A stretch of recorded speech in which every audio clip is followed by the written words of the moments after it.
up, YouTube? After a lot of tinkering, I am pleased to announce that Frostblaze now is the best skill overall for the Berserker. And it's pretty much because I was able to make a lot of changes to the character, and man, there were a lot of changes today. So I'm going to take you step by step through all the ways I was able to increase my damage by roughly 50% on path ability. And there were a lot of changes, and they weren't like very expensive upgrades. Like, there's no one piece that really stood out, like, oh, this was like a 50, 60, 70, 80x upgrade. It was mostly just a bunch of, honestly, like 2, 3, 4x upgrades. Usually I'm a pretty stingy person in game. I don't really like to upgrade the character with huge pieces that cost over 50x whenever possible. I don't really know why. Maybe once I get enough currency, I would do it. But most of these items that I obtained were all under like 30 exalts, whether I bought it for cheaper or I was able to craft it myself for cheaper. So there's a lot of items out there where if you buy it at full price, instead of crafting it, it ends up being really expensive. So that's how you actually get some pretty relatively budget gear. But it's not like it's really budget. It's just I was able to get good deals, or I was able to sniper ring and recraft it. I did spend a fair amount of exalts, as I'm all the way down to 68. And I'm still been farming Simulacrum. It's been pretty profitable. The Scarab tab is starting to look very juicy and full. Don't really know what I'm going to do with all of them. But you know, people always want Expedition Scarabs and a bunch of other stuff, right? But anyhow, let's get straight into it. Let's see what changes I made. And there is actually one damage stat that actually changed everything. So this is my previous POB that you might remember. So let's just take a look and remember the numbers, right? 21.65 attacks per second, 798% multi, and 29.437 million. So this is the exact same POB, right? But I'm going to use my new character that has some new things in. So you can see right now it's at 44 million. How is it possible, right? That's a 50% more damage increase with... Oh no, that's just actually pretty crazy to be. So yeah, so what were the actual changes that were made? And boy, there were quite a few. So let's just say, wait, I just want to check out these nodes real fast, because I've been like tinkering around with it. Alright, so Frenzy Charge, not as good as Fuel to Fight. Fuel to Fight, OP. But basically, what we have here is the classic tale of cluster jewels are better than anything on a tree, even with the masteries. It turns out masteries are just as bad as ever. They don't really matter in terms of their power that they provide. And Glorious Vanity unlocks large clusters that are just unbeatable, like purely absolutely unbeatable. Like, even if you have like two of the most point efficient nodes on the tree, these 2 points right here, Fuel to Fight, is just so much better than anything else, right? So you have to find 43 mil, right? Fuel to Fight, which isn't even like a tier 1, like absolutely crazy one, is already 44.1 mil. So that's pretty much how we are able to get so much damage. So actually I have a Lyra, so let's change it to that. Not really sure if a Lyra is the best. And I was also thinking about switching over Ziri's Promise for Starlight Chalice. So that brings us to almost Chaos Res capped. So our defenses are looking pretty solid overall. And I just realized fortification stacks are never really on here. So here we put 21 fortification stacks. And this is looking like a pretty beefy character, right? Oh, you guys can't see it. But it's not really anything that has a glaring weakness. 174k, 325, 264, 248. So let's go over exactly what I did. Weapon, you can see this weapon has a different craft right now. Instead of using crit chance and strengthen in, I decided to craft on percent chance to deal double damage. I have realized now through my help with Twitch chat that chance to deal double damage is some of the best scaling stat in the game. So the thing about double damage is it will double your max hit, because sooner or later it's going to proc, especially if you stack it on your gear and tree. And when it procs, it's going to be able to proc a very high brittle, a very high scorch, because its hit is so large. Especially when our character already has nearly 800% multi, you can pretty much think of having like 1600% multi when we end up attacking. And that just ends up being a huge benefit. Now, theoretically, you could probably maybe get 7% chance to deal double damage, but you would have to settle with attacks with this weapon penetrate 16% elemental resistance instead. So so it's actually pretty hard to get it. What you could do is you could probably recraft it somehow. You get rid of so you would have to use all crit, and you would have to craft on crit chance, but you have to do this on a new claw. At this point, this claw is not really fixable. You would have to do it with an open prefix. You have to craft on crit chance, and you have to all crit to try to guarantee crit multi, which is a 1 in 6 to get tier 1. And then you have to do that later on. Okay, so you would just have to do prefixes cannot be changed, Veiled Chaos Orb to try to get chance to deal double damage as the unveil. So if you actually craft this claw now, there's a lot of different outs because you could actually get 7% chance to deal double damage or 16% pen as the prefix. So you have either suffix or prefix is good. If you do get 7% chance to deal double damage, then you would still have to all crit and try to hit the 1 in 6 to get T1, 1 in 12 to hit T1 multi, which is kind of annoying. And then you would have to craft on 13% pen, but I do believe that 2% double damage is better than 3% pen. Now, Blizzard Crown kind of has a troll craft on it right now. Not really liking it too much, but basically I have Dex and Int. So the reason why you craft on Dex and Int is because I'm just int starved, right? So if I take off this helm 25, I'm at 121 int, and I'm actually missing a int. So Dex also gives you a little bit of accuracy. You can see we're kind of on the low end of accuracy. So we actually got rid of that Dex. We probably won't be capped anymore. We'll be at 99%, which is not exactly what we want. We could honestly fix this by using a jewel with int on it. And that would probably save us because that would actually buy us 15% chaos res, which would bring us back to 57% chaos res and give us some more fire and lightning res. Or we can craft on fire and lightning and get actually elemental weakness cap perhaps. There's a lot of different things, so getting more int is obviously going to be very beneficial. The Unatoy Amulet still exactly the same.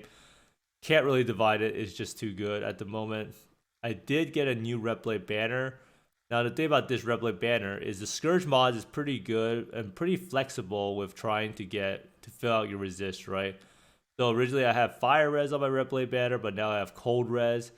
Ideally I could maybe try to get like all res to balance this out a little bit more, and this roll is pretty high, right? It's 29 and 59. And make sure to always use some tainted armor scraps because you can get the percent up to I think 29% is the highest.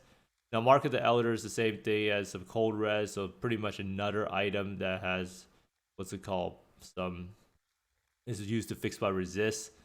Could technically try to get a better one, but I haven't really looked into it. You could also get a Vol Orb one and then Scourge it, because a Flat Fizz doesn't really benefit us too much. But just use these two items to fix your resist in general. Now this Amethyst ring I bought actually for only 2x, and then I crafted on suffixes cannot be changed, and I reforged, and then I used a Veiled Chaos Orb, but I got life and regen man per second, which is actually pretty useful for Whirling Blades and stuff like that in general. And then I crafted on -7 to total mana cost. So ideally you could keep trying this. You could keep going with suffixes cannot be changed, and then use a Veiled Chaos Orb until you can get life with some other good mod. So theoretically, it's actually not that bad to get a ring with like life and weapon elemental damage, or really have high flat lightning roll. So it's pretty much all up to you how much you want to craft it. And then if you do end up getting a ring filled on prefixes, then you will have to do reforge keep suffixes. However, I didn't really want to do that as it was T3 and not level 12 Assassin's Mark. If it was, I would have done it differently. So this is my new pair of gloves. I bought it for 25 exalts or something. Now the nice part about this is that even though they don't have any more fire resist, they have chance to avoid being stunned. And the chance to avoid being stunned is pretty big, because now I'm able to drop Unwavering Stance and also run a Jade Flask for Simulacrum. Now what the Jade Flask does is it gives me a little bit more defense. So it's pretty much like 26% evasion. And 26% evasion is pretty much like 26% less damage taken over time. in like a pretty big mob pack. So I actually really like it. Ideally, I could maybe drop my granite flask now and get a granite flask of what's it called?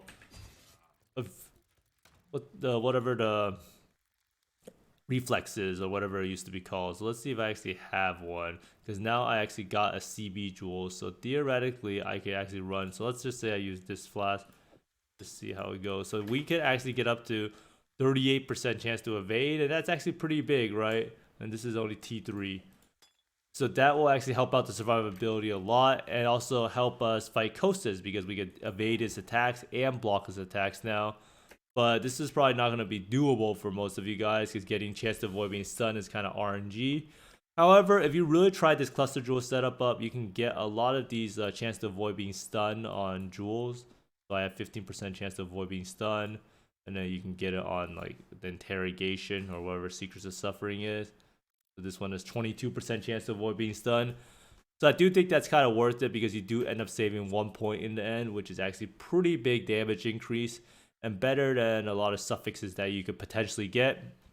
Now, this was also made with Ashling, so that you were able to get 29% increased elemental damage if you dealt a crit recently, and you also get some global crit, which is always very nice, and then it's crafted attack speed for as much damage as possible. So now Headhunter, I still am trying to get the Wither enchant on it. I was unable to get it. There's like 3 people I asked for a lab, and they all said that they were not able to do it because they had other orders to complete. So if you know someone who's actually willing to enchant the Headhunter, let me know. Or if you're willing to trade your Headhunter with mine, I would actually very much enjoy having a belt enchant. So now we move on to the boots. Now these boots are... It's actually pretty hard to beat this fire damage enchant if you've killed recently, but for obviously other bosses it's not as good if you don't have the chance to kill recently. But for Simulacrum, it seems good enough for all of my needs. Now the Cannot Be Chilled is still very useful. +2 Chaos Gems can't really be used. I don't really know what other prefix you could possibly get. Theoretically, maybe if you were crazy enough, you could try to do Elevated Elusive, and it does give you 10% increased effect of elusive, but if you're already elusive capped, it won't really matter too much. Now for flasks, I'm using...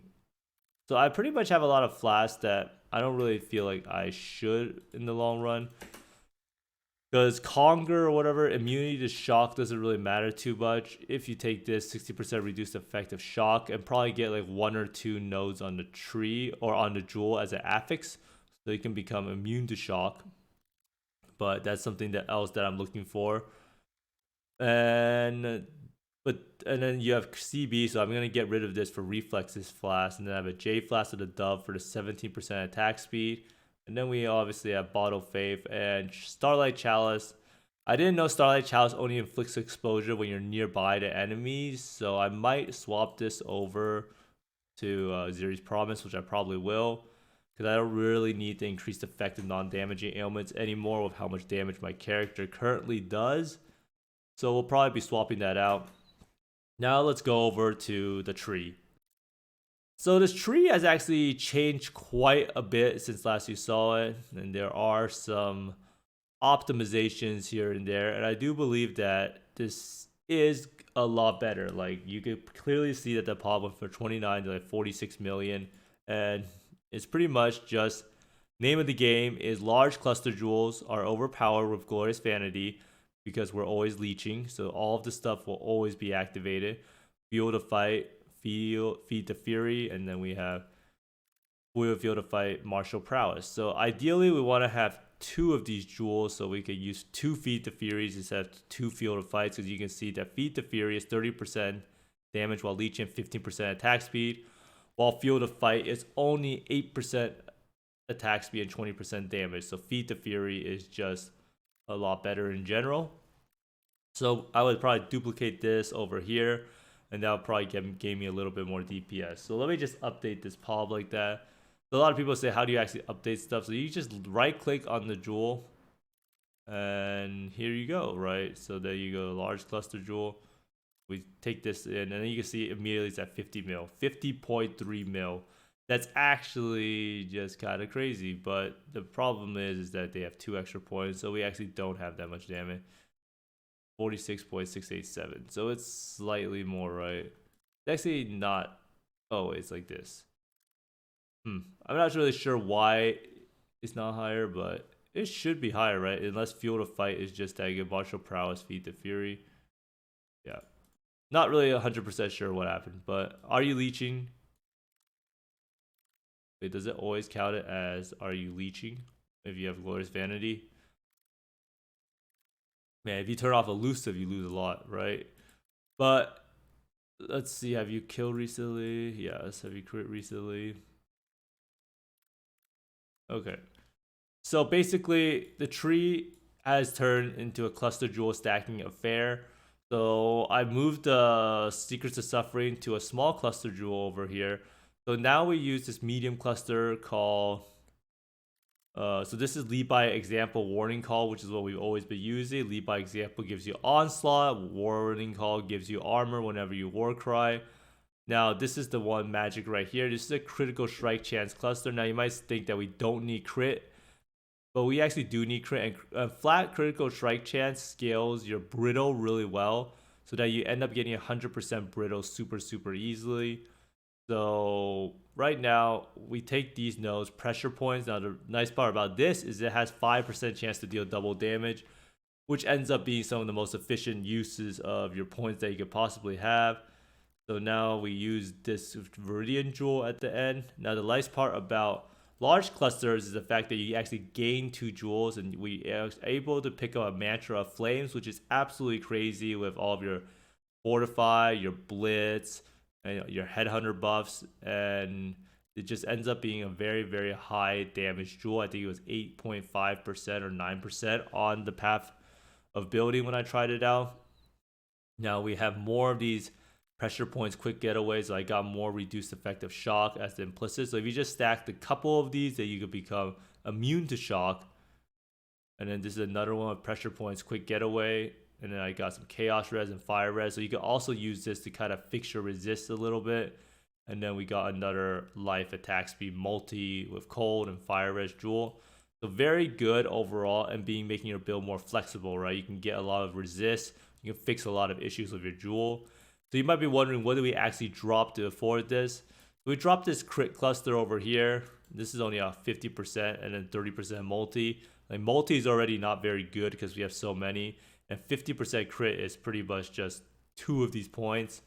And increased effect of non-damaging ailments is kind of useless now that we have so much damage and we have double damage, which pretty much just makes ailment effect not really needed anymore.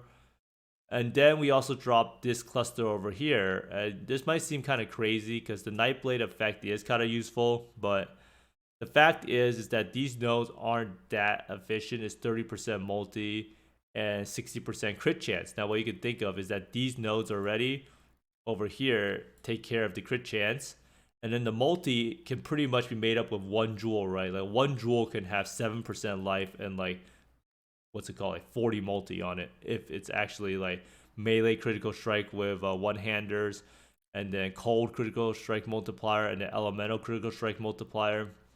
So you can see here that dropping these and then the critical mastery allows us to get this whole other cluster setup, and it's actually just crazy how much more damage it gives, right? It's actually over like nearly 50% more damage compared to my last profile, and it's not like my gear is that vastly different. I also got a different Glorious Vanity because I wanted to get a chance to avoid being stunned, and a lot of people asked me what I have. So I actually got 17% Chaos Res, and then got some Fizz attack damage, and then this is useless, and then 2% life. So I actually really like the Chaos Res. As you can see here, I'm at 42% Chaos Res, and then with an Amethyst Flask, I would pretty much be capped. Now, the nice part about being capped is that in Simulacrum, you will no longer randomly die so much anymore. And the last piece of tech that I added, and I'm not really too sure about this one, how much it's worth, is this Unnatural Instinct.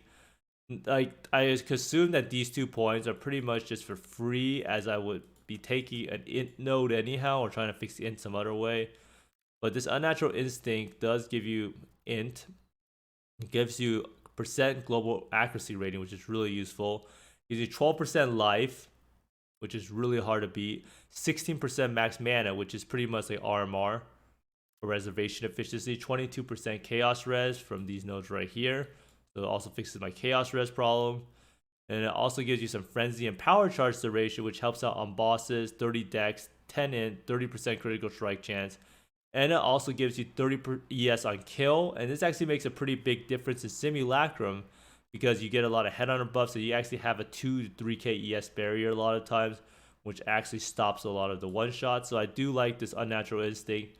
They are pretty affordable. I think they're only like 2.5 exalts this league. I'm not really sure why. But basically, I would highly recommend you check out this setup. Maybe it's not exactly the best for you. Some other things I was potentially thinking of is dropping Charisma and running a small cluster. But we'll have to see about that. That's 1, 2, 3, 4, 5, 6 points. So it was pretty much save you another 3 points that you can put into like one of these large clusters or something like that. And it will probably work. But I do think I would probably need to make up resist somewhere, because you would lose a jewel, right, if you're using a small cluster jewel. However, I do think that could be a potential more endgame setup, as Charisma is kind of like not really that efficient in terms of points spent, but I am spending some travel points, so it could still be worth it. We'll see how it goes. But yeah, now I'm going to showcase a Maven kill with this improved damage, and you can see that Frostblades is coming to be pretty close to Lightning Strike.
Is it so hard to let you go?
Overall, I hope this video has helped everyone out just by going over the tree a little bit more, going over... Oh yeah, I also took Soul of Steel. I forgot about this. And you get +1 max res. And I do think +1 max res is insane, as is the flat armor and percent armor that you get. So very efficient nodes, in my opinion. Now, overall this build has gotten a lot better, and I hope through like me thinking through everything. Oh, I also dropped Thread of Hope because Thread of Hope actually ended up being less damage than using Jewel and then taking these 2 nodes on here. So that's why I dropped Thread of Hope. Not really sure if it's actually good, but it does end up being more damage on Palm, and I do trust it because anytime I increase the damage on Palm, the damage in game really helped out. So hopefully by going through this entire process, you can see how you can make some incremental changes and how it can make such a big impact, right? Because it's not like I made some huge changes. I did add some enhancement for Blood Rage and Berserk. I did make huge changes, but they weren't like super expensive upgrades to the fact that you think you would be able to get 50% more damage. And not only did I get 50% more damage, I also got more tanky and I got Chaos Res capped. So that's like the fun part about PoE, right? Is finding ways to optimize your character when it already seems optimized. And it does help having like Twitch chat around, but I do try to stream every day. I'm still trying to do some simulacrums, but thanks for watching, everyone. I hope you find more Mirrors, Exalts, and Mage Bloods than me, and see you next time. Bye.